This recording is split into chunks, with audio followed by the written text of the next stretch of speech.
Sometimes people will say, like, we're Muslims, we have the Quran, we have the Prophet ﷺ, why are we not on the top? Why are we not the best in the world? Why is these things happening? What's going on? The Prophet ﷺ said, this hadith number 2, Abu Hurairah reported that the Messenger of Allah ﷺ said, Ummati hadihi ummatun marhuma, laysa alayha adabun fil akhirah, adabuha fil dunya, al-fitan wa zalazil wal qatl. So he said, this my nation, ummati hadihi ummatun marhuma.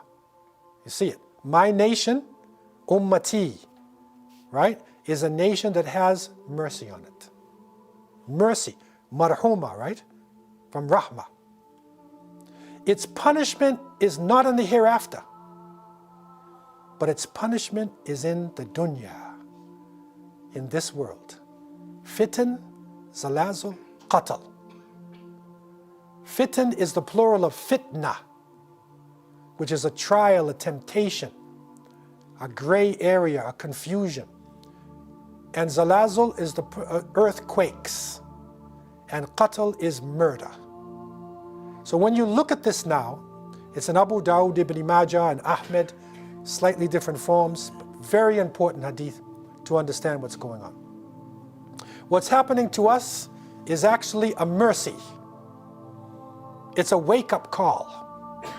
Allah subhanahu wa ta'ala is waking us up from a deep sleep. Okay? Because the punishment, it's not going to be in the next life, meaning the punishment is here. In other words, our wake-up call is right here. And it will be fitna. There will be trials, temptations, confusion. Right? This is part of a wake-up call, right? There will also be natural disasters, earthquakes, right? And many of these earthquakes in the past 20 years or so have hit Muslim countries. Look at the list of them. Look at the tsunamis and whatnot, and earthquakes. Okay, and murder, and now we see it. Of all the people in the world, Muslim blood right now, it means nothing to people. Right? Look at the press. Look what happens. Every day, how many hundred die in Afghanistan? These one die in Syria, this one dies in Iraq, this one dies in Somalia, this one dies in Mindanao in the Philippines. This, over 1 million Uyghur Muslims in China are in prison, are in concentration camps. Could you imagine if 100,000 Europeans were in concentration camps? Could you imagine if 1,000 Canadians were in concentration camps, being tortured? What would happen? You see? So this is our punishment. And it is to wake us up. And this has happened to us at different points in Islamic history. And this, I believe, where we're going now, there's something big, major coming next. Just about all of the minor signs of Qiyamah have been completed. Only thing that appears to be left of the major is the Mahdi. That literally one will be raised up, but oppression is going to be intensified on us until the reaction comes. Allah knows best when it's going to actually happen. But we do know it is what we call Sunnatullah. It is the way of Allah. And I go back, and it's important for you, many of you have studied this, but I always go back, when I look at our situation, to the 13th century of the Common Era, when the Muslim world was widespread, and Baghdad was the richest city on earth. And Muslims were divided into nation states, right? All on their own.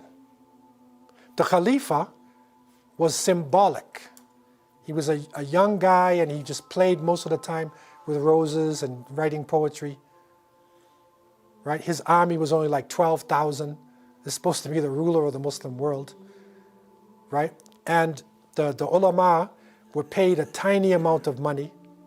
They said the slave of the Khalifa, Ala ad-Din al-Tabarsi, his crops brought about 300,000 dinars per year.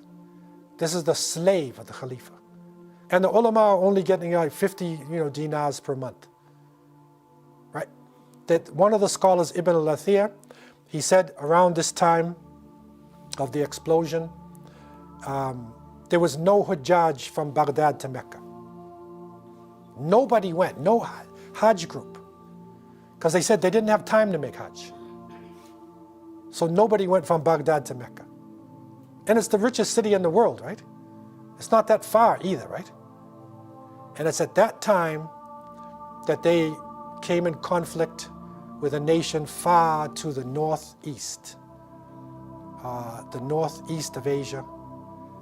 And they insulted some of their merchants and killed some of their people.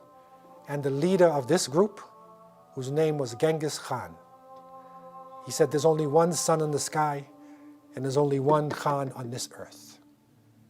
Right? And he unleashed his people on the Muslim world, unleashed them. And you read the story of what Mongols did. You will not believe it.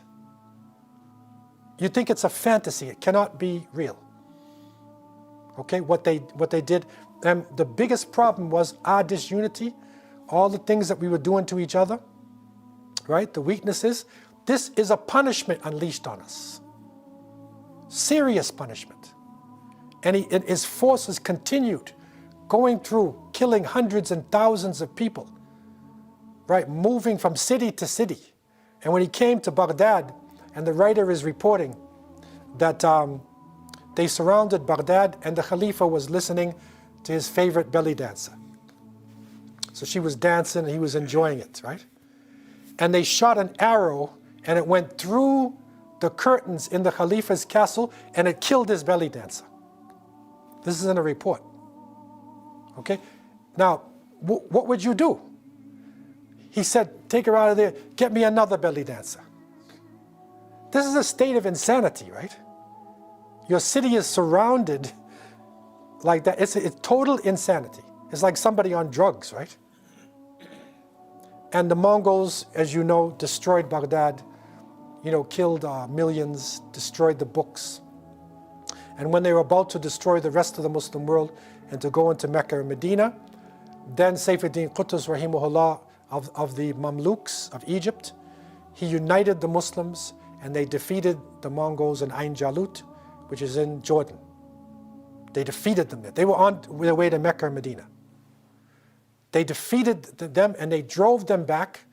And some of the Mongols, when they saw Muslims standing up, they started taking Shahada and becoming Muslim. Right? And then Islam spread amongst even the Mongols. They became the Mughals of India, right? And it started to spread. And that period of time under the Mamluks is one of the golden ages of Islamic literature. Many of the scholars Ibn Kathir and many scholars many of the books is in Mamluk period. Right after the destruction, right? It was a golden age. Okay, so this is a reality.